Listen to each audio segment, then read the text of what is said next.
Nais ka na swertihin sa mga bagay na ginagawa mo, mapatayaan man yan negosyo, ay eto na ang katumbas ng swerte na yan.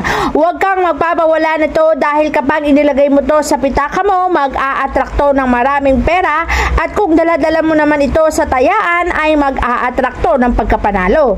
Kung sa negosyo, ilagay sa cash box at mag-a-attract ng maraming customer. Dalawang pangpaswerte ito na pinagsama na kapag meron ka nito ay uhusay ang dating at pasok ng swerte sa buhay mo.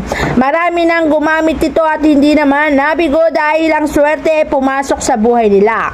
Ang gagawin mo lamang ay i-manifest sa affirmation para mapasayo ang swerte na ninanais mo. Huwag mo lamang itong pahahawakan kahit kanino para hindi mawala ang swerte nito sa buhay mo. Huwag mong papahawakan at huwag mong babasain para ang akit ng swerte ay magtuloy-tuloy sa buhay mo at hindi ka mamalasin.